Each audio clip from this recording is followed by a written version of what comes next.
Hello and welcome back to my channel, or welcome to my channel if you're new here. My name is Indigo. So fall is here officially, and as exciting as it is, fall can also be very challenging mentally for a lot of people. I know it definitely tends to be for me, and this prompted me to put together a fall wellness guide. And this video is going to be a little ADHD coded because I am someone who has ADHD. I am neurodivergent, but this could be extremely helpful for anyone regardless.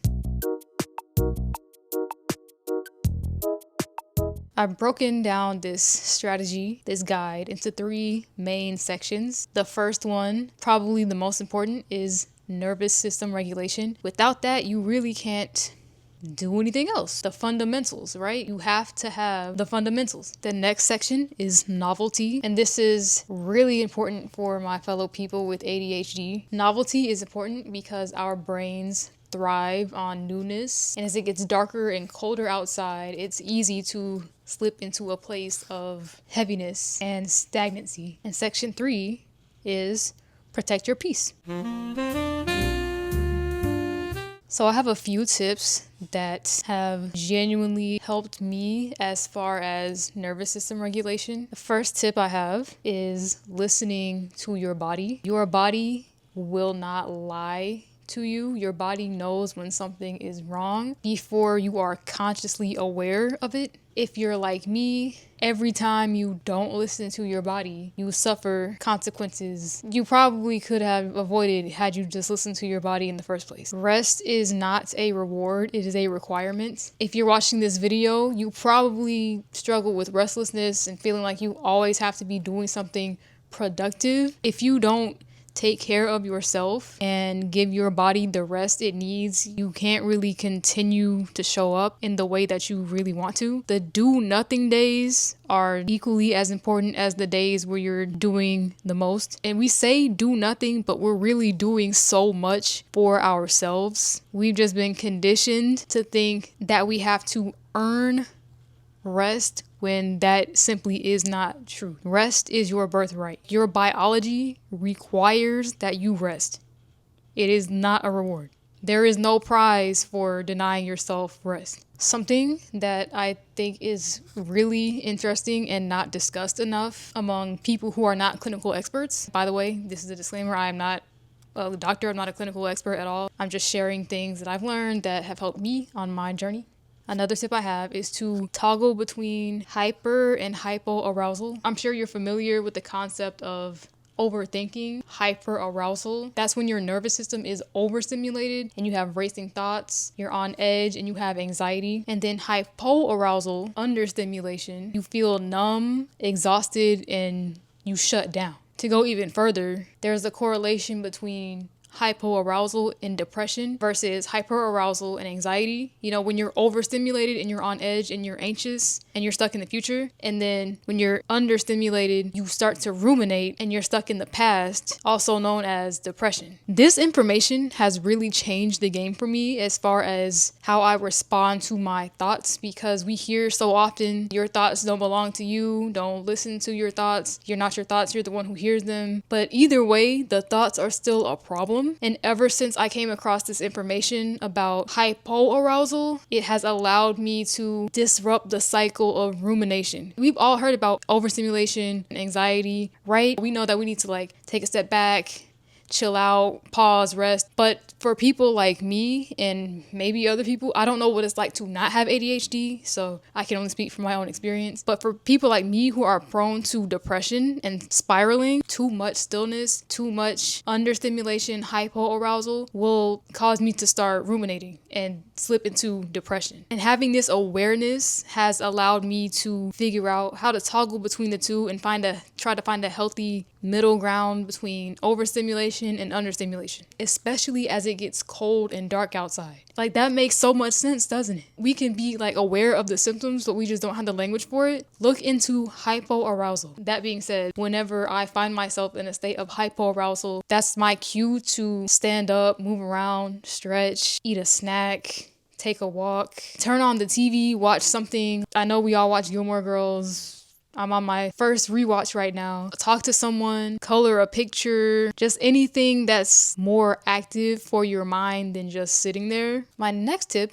regarding nervous system regulation is eliminating scrolling when you wake up and before you go to bed. Those are the most sensitive times for our nervous system and our subconscious mind. So it's disruptive when you are bombarded with all of this information and blue light and stimulation during those times. This isn't, anything new. I'm sure you've already heard of this, but I'm just reminding you in case you forgot, because I have to remind myself, because I do not have any dependents or like a demanding job or something where I need to be reachable at all times. I sleep with my phone in another room. I do not live by myself. I live with my family. So, I feel safe enough to do that. If that doesn't work for you, that's completely understandable. Maybe just sleep with your phone across the room from your bed, as long as it's not within arm's reach. I do not have enough self-control for that. If my phone is in the same room with me and I wake up and I think about something that I want to Google, because I have a very active mind here and I'm always thinking about random stuff that I want to look up so bad, and because I have ADHD and I'm in a dopamine deficit, I'm gonna grab my phone as soon as I open my eyes because I need that dopamine hit, and I will choose the dopamine hit over what's really healthy for me every single time. So I keep my phone across the hall. I am too lazy to get up and go get it. That's how I limit scrolling upon waking up and before bed. To wrap up the nervous system regulation section, my last tip is to be present. Like in instances of anxiety and depression, you're either stuck in the future or you're in the past and you are in survival mode. And the root of it is that you're not being present. And that's, of course, easier said than done. Some people have very stressful circumstances and it's valid to feel unsafe. I'm not here to deny anyone's reality. When you find yourself with those thoughts of scarcity or panic, know that that is not the truth. Those thoughts are not the truth. That is your conscious mind trying to gain some semblance of control in order to feel safe. That's it. If you get to the point where you can remember that in those times, I think that'll really help. When you have released stress hormones, we are animals. Our body has to process it. It has to run its course. When you jump to the worst case scenario, that is your conscious mind trying to gain some semblance of control. You are safe. You are safe. Most of the time, nothing is really that wrong. It's just our thoughts about whatever the situation is. But jumping to the worst case scenario is pointless because, number one, like I said, that's just your conscious mind trying to gain some semblance of control. You don't know what's going to happen. You don't know. And you're putting yourself through something that has not happened. So next time you're spiraling or you're panicking, I want you to remember that that is just your conscious mind trying to gain control so you can feel safe, even if your thoughts convince you otherwise. Okay, now that we have focused on regulating our nervous system, being present, allowing ourselves to get out of survival mode, it's time to dive into the fall fun, the novelty of the season. Because you can't really have fun if you're not present, if you're in survival mode. When your nervous system is fried, you can't have fun. So now that we have regulated our nervous systems, it's time to go pick a pumpkin or something like that. And in the season of seasonal affective disorder, I like to say, have something to look forward to. It doesn't have to be anything grand or expensive. It can be something simple. Like for me, I'm really excited about going to see this play this month. It's like Halloween coded. And I'm thinking about wearing either an actual costume or a Halloween coded outfit. I'm looking forward to that. There are coffee shops and restaurants that I would like to try. Of course, we have the classic fall fun. We have the apple orchards, the pumpkin patches, the hay rides, corn mazes, all the movies, the books, the TV shows, the novelty of the season, the seasonal items at the grocery store. Doesn't have to be anything expensive. You could print out a free coloring page from Pinterest that is fall themed and get a box of crayons like me from the dollar store. My mom never bought me the big box growing up, but I'm an adult now. So you know what I did? I got myself the big box with the sharpener because I have free will. You can wrap up in a blanket, light a candle, have a warm mug of something, find a fall recipe, go to Aldi, get some very affordable ingredients, and cook down. Bake a simple fall dessert. So much novelty, so much joy to be had. It's about enjoying the little things, the little luxuries in life that are really big luxuries. Love is big. Joy is big. Run yourself a nice bath and watch a fall movie in the bath because you can do that, period. Go for a walk and look at the leaves as they change if you live somewhere where that happens. Take the alternative route home. Explore a neighborhood that you often just bypass on the way to somewhere else. So all the novelty of the season is so exciting. And the other side of wellness is knowing when to reel it in and protect your peace and your energy. You are allowed to say no to things that are draining. You are allowed to say no to relationships that are draining. If someone is draining you or creating chaos in your life, fall is not the time for that. It's getting cold and dark outside. It's not the time for people to be weighing on your mental health when it's already under attack from nature to begin with, right? Of course, we're still going to show up for the people in our community, but your body knows when you don't have the capacity to do things sometimes. You can say no. That doesn't make you a bad person. You will be with yourself every single day. You have to spend the rest of your life with yourself. Recognize all the love that's in your life. Love yourself so much that you don't go looking for love in the wrong places, especially because I know there is a loneliness epidemic amongst our generation, Gen Z in particular. As it gets colder outside, it seems that people seem to seek companionship. No situationships, no ambiguous relationships. Whoever popped into your mind, I have a zero tolerance policy for that.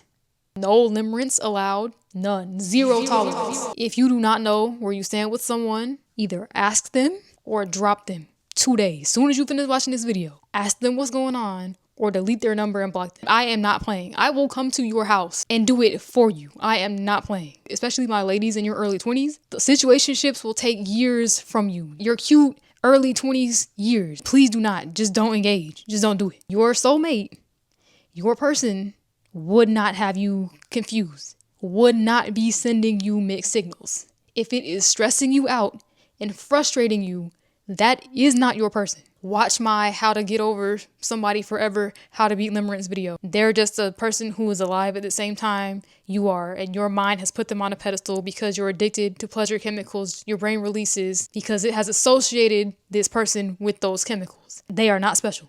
This is a fall wellness guide, but I'm getting to the root of it. There's a lot of overlap with these sections, and that's okay. Set boundaries with others, always from a place of kindness, always from a place of love, and know how to set boundaries with yourself. That includes knowing when to close your laptop, when to put down your phone. You have to tell yourself that I'm going to clock out now, especially if you are a creative, you work from home, you're self-employed. Know when to clock out. You are not missing anything. There's no rush. You can close the laptop. I definitely have my fair share of revenge insomnia, which is when you stay up even though you know you should be asleep. It's the only time you don't feel the pressure of adulting and having to do things because it's midnight, so no one's expecting anything of you, or you don't feel this pressure to be producing at a certain time of day because that's what it seems like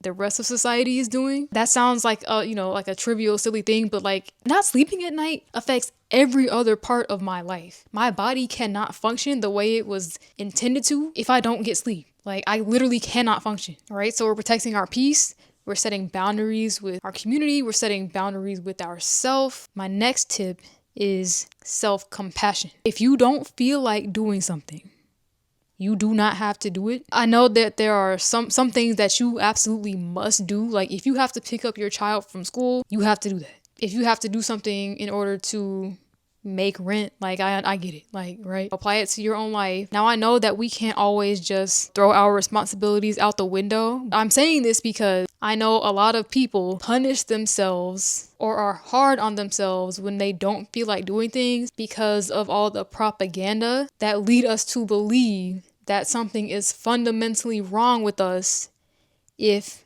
we don't produce like we are robots. You're allowed to not feel like doing things. Sometimes you still have to do them. You are, at the very least, allowed to not feel like it. That doesn't make you a bad person. It's okay if you don't show up the same way every single day. You're a human. You're supposed to ebb and flow, especially if you are on a 28-ish day hormonal cycle, right? All this hustle culture, all these toxic self-improvement podcasts, a lot of content that is posted by male self-help gurus who are not on a 28-ish day hormonal cycle and can kind of be more consistent with how they show up physically every single day. I know dudes ebb and flow too, but people who are on a 24-hour hormonal cycle and a 28-ish day hormonal cycle obviously operate very differently. Like, you know what you have the capacity for. Most of this pressure is literally just capitalism. I know I say a lot of spiritual things because like I'm very spiritual, but you literally are enough. You were born worthy. You are enough. Peace, rest, abundance is your birthright. Please be compassionate with yourself, regardless of how other people have treated you and made you feel like you were disposable and worthless. Know that you are enough exactly as you are right now. You don't have to prove anything. I feel like I'm getting so deep, but I wanted this video to get to the root of it. Like, yes, it's fall coded. I'm wearing this sweater. It's fall now. I do want to talk about having fall fun, but the root of it is our nervous system, our beliefs, our subconscious mind. That's real wellness, you know? That's real self-care. So this fall, we are going to regulate our nervous system. We are going to find novelty. We are going to enjoy the little things. We're going to have things to look forward to. And we're going to protect our peace. We're going to set boundaries with others. We're going to set boundaries with ourselves. We're going to be compassionate with ourselves because you spend your whole life with yourself.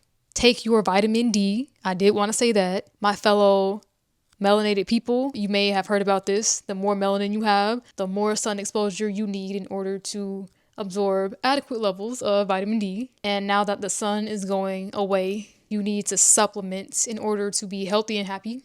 That's all I want to say for now.